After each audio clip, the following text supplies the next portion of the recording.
Very good morning to all of you students.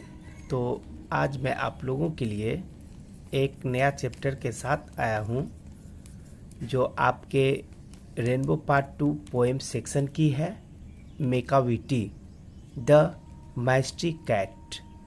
हाँ, तो आप लोग भी अपने पुस्तक को रेनबो पार्ट 2 को निकाल लीजिए, page number 155।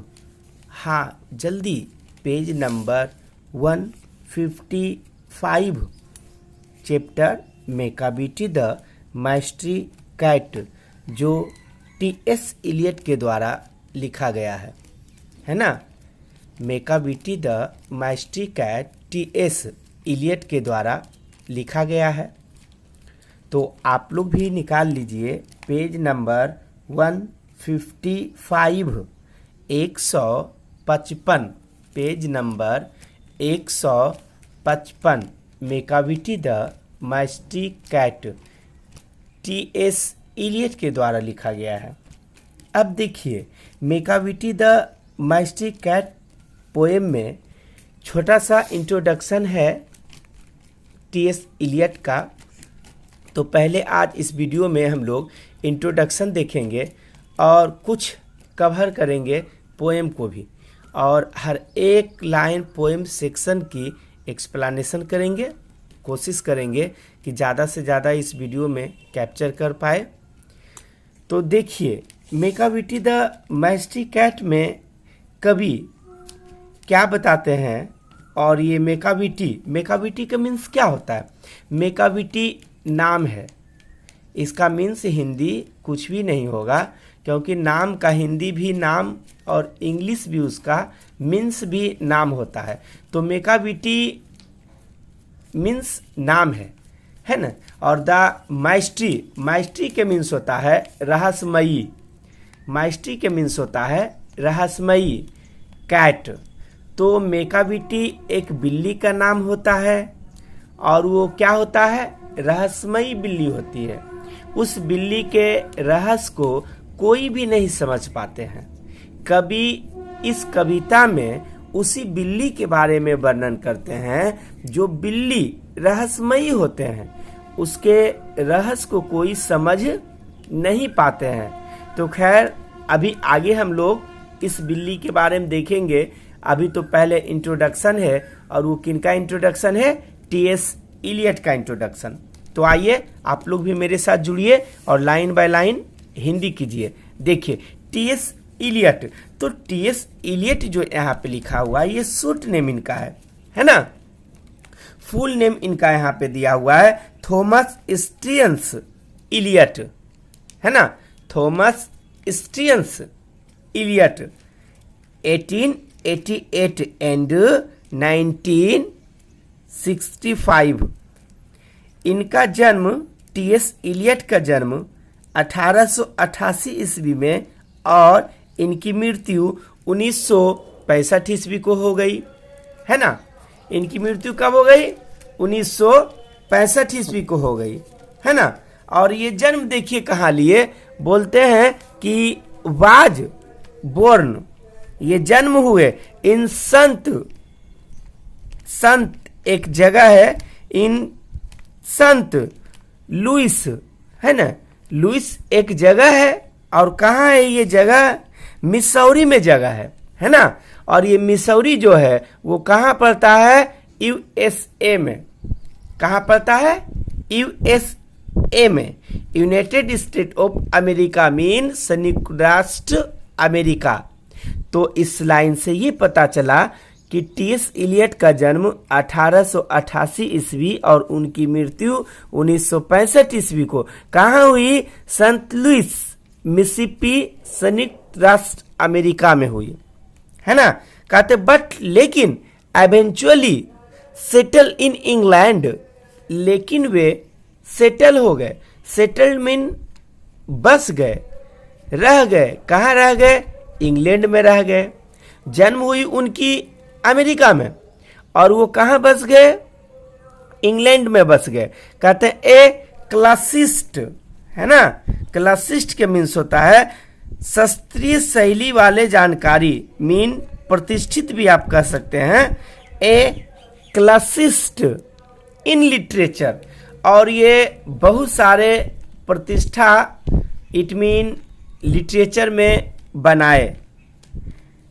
An Anglo Catholic in religion, और ये कौन से धर्म से संबंध रखते थे? Anglo Catholic. तो एंग्लो कैथोलिक के मीन्स क्या होता है? जैसे हम लोग भारत में कहते हैं कि सनातन धर्म, जो हमारा अरसों से धर्म चलता चला आ रहा है, उसी प्रकार अंग्रेजों का भी एक अरसों से जो धर्म चली आती है, उसी को हम लोग क्या कहते हैं? Anglo Catholic. तो इनका जन्म, मृत्यु, जन्म स्थान, कहाँ बस गए, और साथ ही साथ क्या चीज, कौन से धर्म से संबंध रखते, एंड और a royalist in politics. Royalist means राजभक्त, और ये क्या चीज थे? राजनीति में भाग लिए, और ये एक राजभक्त व्यक्ति थे। He rose to become one of the,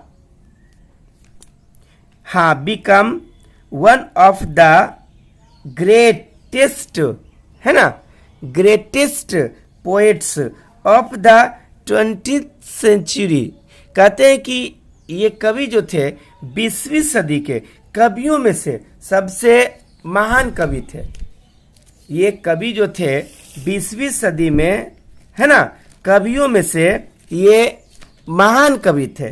कहते हैं कि ही वाज आल्सो डिस्टिंग्विश्ड, मतलब प्रतिष्ठा, डिस्टिंग्विश्ड प्रतिष्ठा मीन प्रतिष्ठित, फेमस। कहते हैं he was also a distinguished, और ये क्या हुए?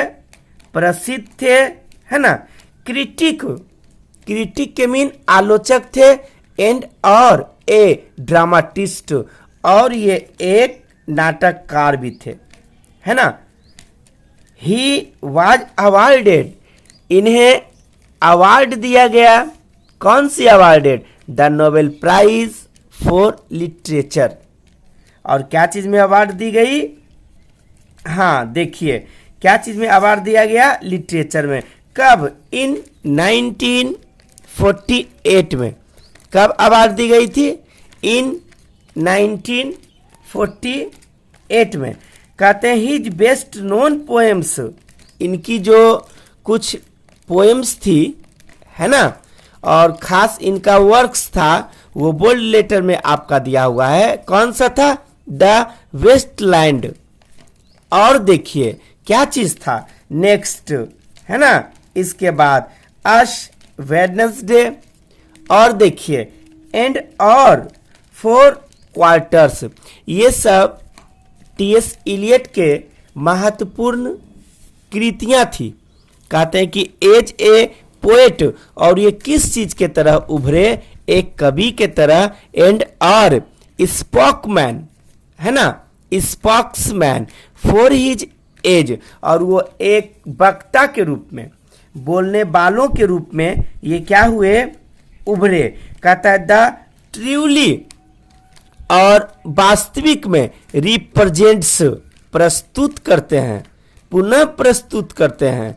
कहता है कि द इंटेलेक्चुअल, ये अपने बौद्धिक को प्रस्तुत करते हैं। मीन किस चीज के बारे में बताते हैं? तो अपने बौद्धिक के बारे में बताते हैं।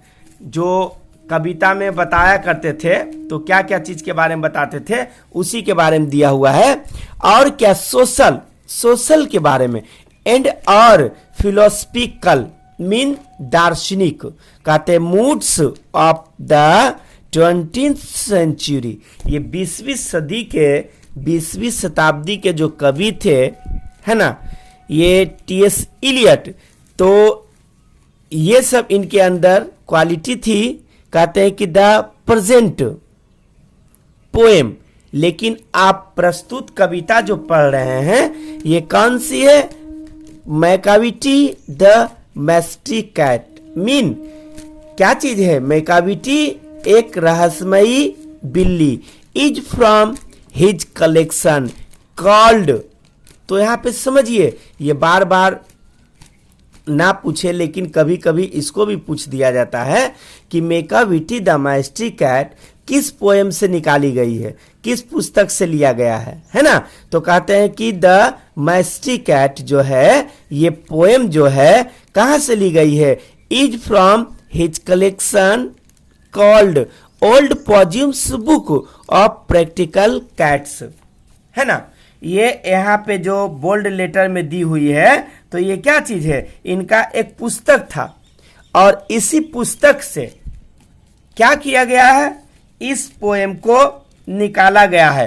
कौन पोएम को, मेकाविटी द माइस्ट्री कैट को। कहते हैं which was made into a very successful music on the stage, mean on stage. कहते हैं और इस पोएम को बहुत ही सटीक तरीके से म्यूजिक मीन संगीतों के साथ, है ना, स्टेज पर क्या किया गया था, गाया गया था। और किनके द्वारा, बाय द ग्रेट, है ना, महान महान व्यक्ति। और वो कौन थे महान व्यक्ति, है ना। कहते हैं कि कंपोजर, क्या चीज किया गया, कंपोज किया गया था। कहते हैं किनके द्वारा, सर एंड्रयू लोएड वेवर। किनके द्वारा, सर एंड्रयू लोएड वेवर, ये नाम है। तो इन्हीं के द्वारा ये गीत जो है, ये पोएम जो है स्टेज पर क्या किया गया था, कंपोज किया गया था। कहते हैं it is a light poem, है ना। ये पोएम जो है कैसी पोएम है, लाइट पोएम है, मीन हल्की फल्की कविता है। लाइट के मीन हल्की फल्की, है ना। तो हल्की फल्की के मीन्स क्या, वजन करके देखिएगा तो कविता हल्का होगा, नहीं। हल्की फल्की के मीन्स होता है कि कभी खास प्राकृतिक सुंदरता को इसमें नहीं रचे, है ना। कहीं पर्वत का, पहाड़ का, झील का, झरना का इसमें वर्णन नहीं किए। ये ज़्यादातर कविता जो लिखते थे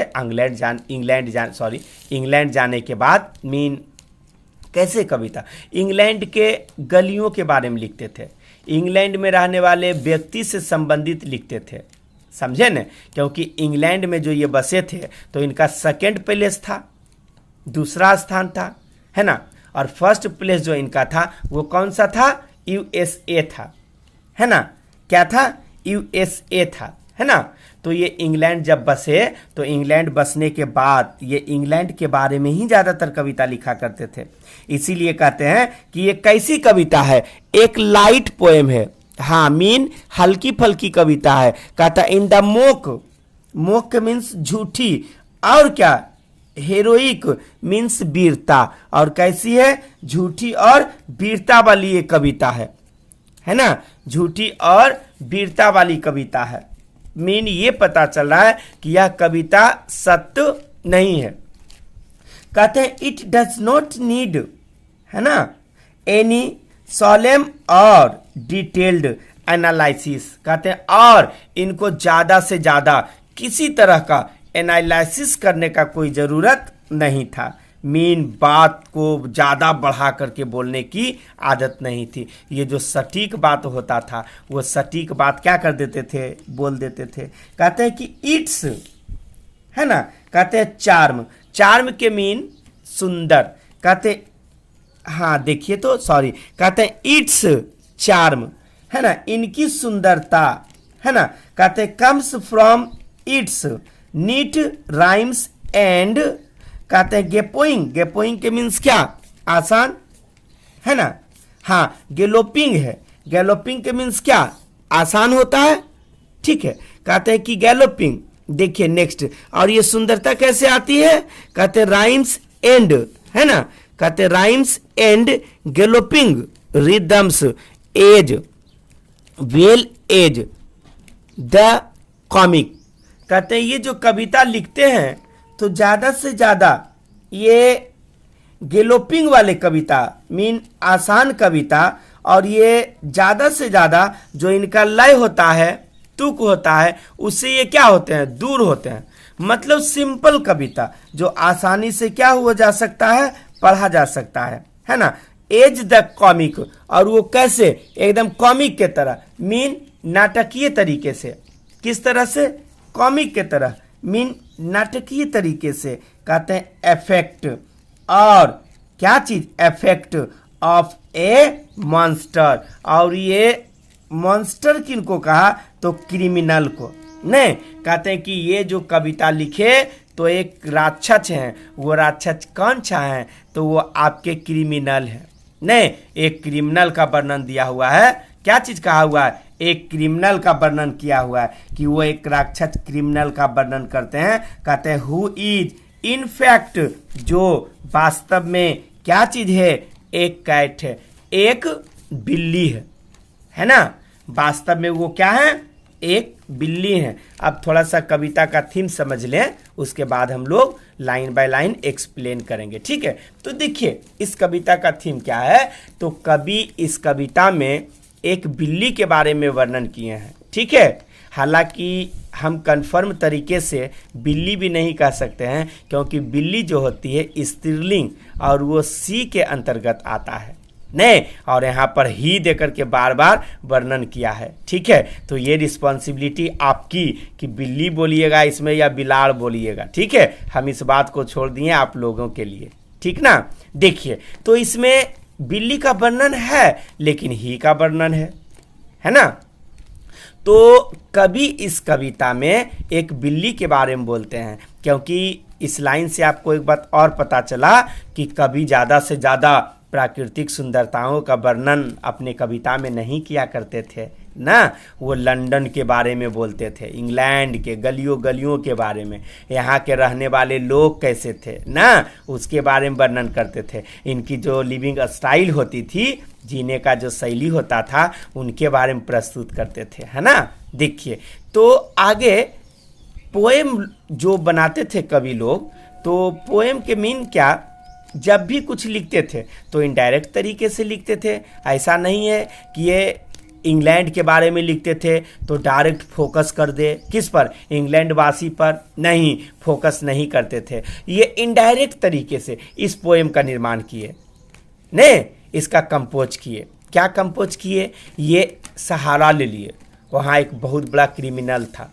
समझे न, और वो कैसा क्रिमिनल था, एकदम माइस्ट्री क्रिमिनल था, मीन रहस्यमयी। उसी को बिल्ली कह करके इसमें वो सिंबल दिए, केवल बिल्ली का सहारा लिए, लेकिन बिल्ली का कोई चर्चा इस पोएम में नहीं है। केवल क्या लिए, सहारा लिए, सपोर्ट लिए। मेन खास मैटर उनका रहता है, मेन खास फैक्ट उनका बताना रहता है उस क्रिमिनल के बारे में, है ना, उस क्रिमिनल के बारे में। तो कभी तो डायरेक्ट उस क्रिमिनल पे फोकस नहीं कर सकते हैं। वो एक बिल्ली को ले लिए और उसी बिल्ली को लेने के बाद वो क्या करते हैं, उनके बारे में वर्णन करते हैं, उस क्रिमिनल पर फोकस होता है। लेकिन पूरी कविता आपकी क्या चीज़ के बारे में दी हुई है, बिल्ली के बारे में। यहाँ तक जो है पूरा आप यहाँ से जब पढ़िएगा न तो लगेगा कि क्या चीज़ है, रियली में एक बिल्ली के बारे में है न, और एक स्ट्रक्चर भी दिया हुआ है क्या चीज़ का, मीन बिल्ली का, ने एक पिक भी दिया हुआ है। देखिए तो अब हम लोग आइए, है ना,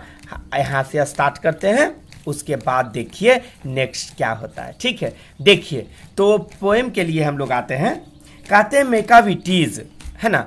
आप जब ट्रांसलेशन पोर्शन में रहते थे तो मेकाविटी में अपस्टफ एस लगाते थे, तो मतलब होता था मेकाविटी का, ने मेकाविटी का। हम लोग कहते थे मेरे पिताजी के साइकिल, माय फादर्स बाइसिकल, है ना।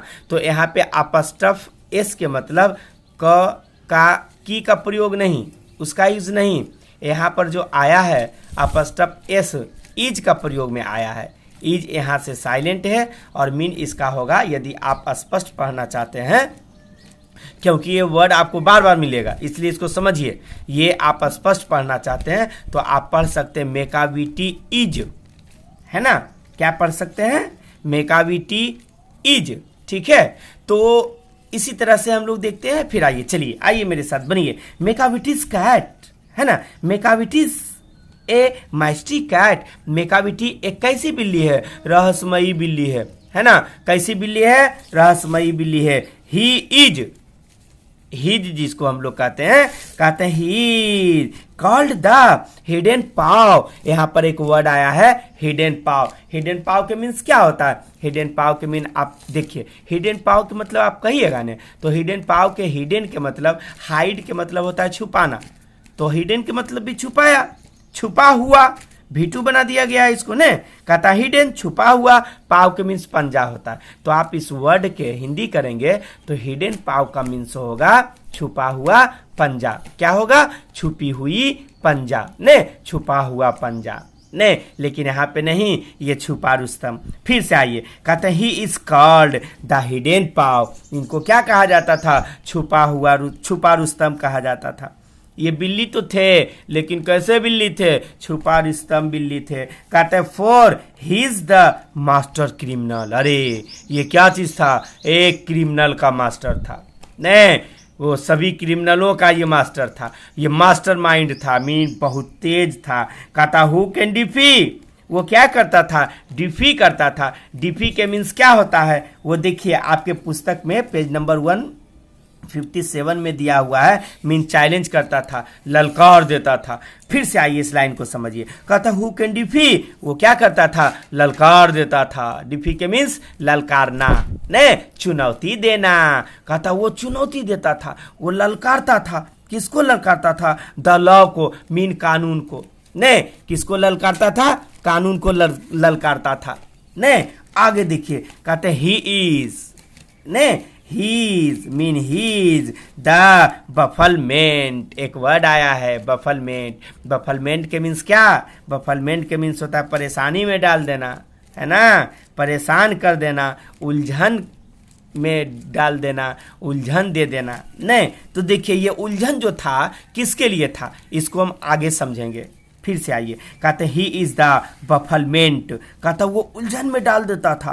किसको उलझन में डाल देता था? ऑफ स्कॉटलैंड, है ना। स्कॉटलैंड यार्ड के मीन्स देखिए क्या होता है, जो इंग्लैंड के बहुत बड़े थाना जो था, पुलिस स्टेशन जो था ने, पुलिस स्टेशन को ये उलझन में डाल देता था। जिस तरह से आपके राज्य में भी हर एक थाना का नाम होता है ना। कभी आप कहते हैं वो टाउन थाना है ना, कभी आप कहते हैं वो मतलब सबसे हाई लेवल का जो थाना है। तो सबसे हाई लेवल का जो था थाना कहाँ का? इंग्लैंड का। उसका नाम था क्या चीज? स्कॉटलैंड यार्ड ने। क्या चीज नाम था? Scotland yard. तो कहते वो बिल्ली जो था स्कॉटलैंड यार्ड को ने क्या कर देता था? उलझन में डाल देता था।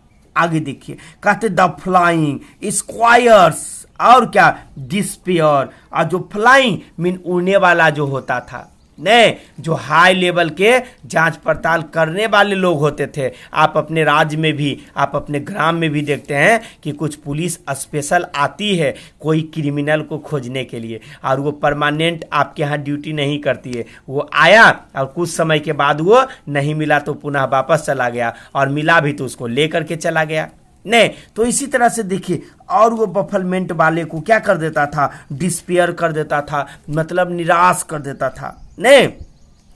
जब उसको पकड़ने के लिए कोई स्पेशल पुलिस भी आती थी नहीं, यहाँ तक कि जो उड़ान का पुलिस होता था नहीं, जहाज पर से जो उसको सर्च कर सके, खोज सके, उससे भी वो क्या होता था? नहीं मिलता था। आगे देखिए क्या कहते हैं, कहते हैं कि कहते हैं when they reach the scene of crime, जब वो पहुंचता था, कौन? बफलमेंट वाला पुलिस ने, जो फ्लाइंग स्क्वायर्स होता था, जब वो पुलिस पहुंचता था उसके बाद भी क्या हो जाता था?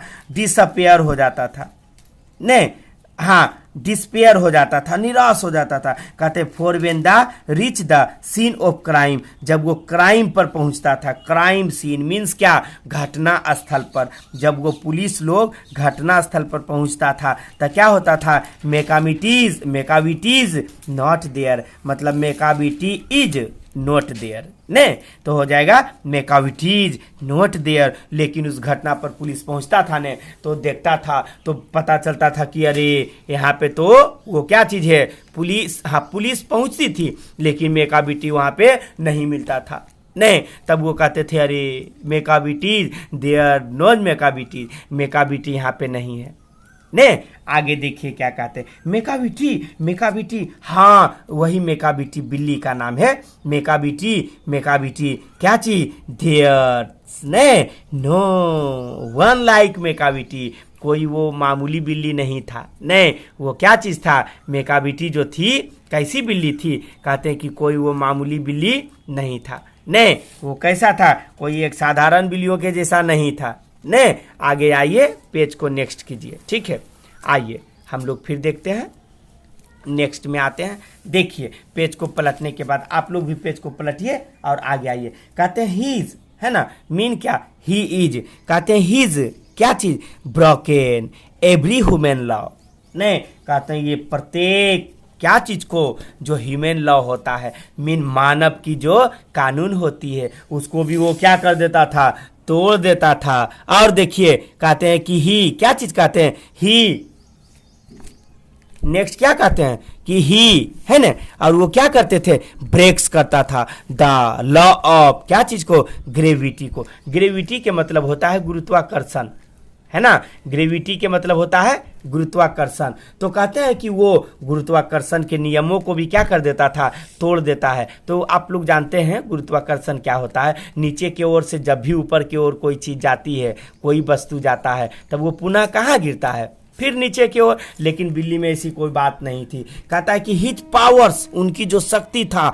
वो क्या चीज, लेविटेशन, उड़ जाने की भी शक्ति थी। लेविटेशन के मीन्स उड़ जाने का शक्ति। कहता है वुड मेक ए फकीर, और किसके जैसा, वो फकीर को भी अस्टेयर मीन देख सके, ने एक एक फकीर को भी जब वो चलता था तो गौर पूर्वक से देखता था। एंड और कहते हैं वेन जब you reach the scene of crime, you जो आया है मीन पुलिस वालों के लिए आया है, नहीं हम लोगों के लिए नहीं। कहते जब तुम पहुंचोगे या जब तुम पहुंचते हो, कहाँ पहुंचते, सीन ऑफ क्राइम पे, मीन क्या कहिएगा इसको, सीन ऑफ क्राइम, नहीं घटना स्थल पर, तो क्या हो जाएगा, मेकाबिटी इज नॉट देयर, लेकिन मेकाबिटी वहां पाया नहीं जाएगा। कहता यू में सीक हिम, आप उसको क्या करेंगे, सीक करेंगे, मीन खोजेंगे, इन द बेसमेंट, बेसमेंट के मीन्स क्या, अंडरग्राउंड, ने जो जमीन के नीचे बना होता है। कहता आप बेसमेंट में खोजेंगे। कहता यू में look up in the air, कहता यहां तक कि आप एयर में भी देख लीजिए, ने लेकिन आपको ना बेसमेंट में मिलेगा और ना ही आपको कहां मिलेगा, एयर में मिलेगा। और देखिए क्या कहते हैं, बट लेकिन आई टेल यू, मैं आपको बताता हूं, मीन कहता हूं, क्या कहता हूं, वंस एक बार, एंड और वंस अगेन एक बार, मीन और पुनः दोबारा। क्या चीज, मेकाबिटी इज नॉट देयर, लेकिन वो मेकाबिटी वहां नहीं रहता था, ने क्या करता था, मेकाबिटी नहीं रहता था, है ना। तो इस दो स्टेंजा जो हम लोग पढ़े हैं, तो उसमें ये पता चल गया है कि प्रशासन जो इसको इंग्लैंड के जो फेमस स्कॉटलैंड यार्ड का प्रशासन होती थी, वो भी खोजता था, ने किसको, इसी मेकाबिटी बिल्ली को, ने फिर भी वो मिलते नहीं थे। क्या होते थे, नहीं मिलते थे, समझे न। पुलिस परेशान हो जाती थी, यहाँ तक कि उसको क्या कर देता था, उलझन में डाल देता था, कौन, यही बिल्ली, क्योंकि वो क्राइम सीन पर पहुँचते थे, सीन ऑफ क्राइम पर जब घटना स्थल पर पहुँचते थे तब देखते थे वहाँ से क्या हो जाता था, ये भाग जाता था, समझे न। तो ये आपका थोड़ा सा और पोएम सेक्शन बचा हुआ है, हम लोग नेक्स्ट पार्ट में देखेंगे, क्योंकि ये वीडियो और भी ज़्यादा बड़ा हो जाएगा। पोएम भी रियली में थोड़ा सा मतलब बड़ा है, तो नेक्स्ट पार्ट में हम लोग देखेंगे, पार्ट 2 इसके बना देंगे। तब तक के लिए बाय।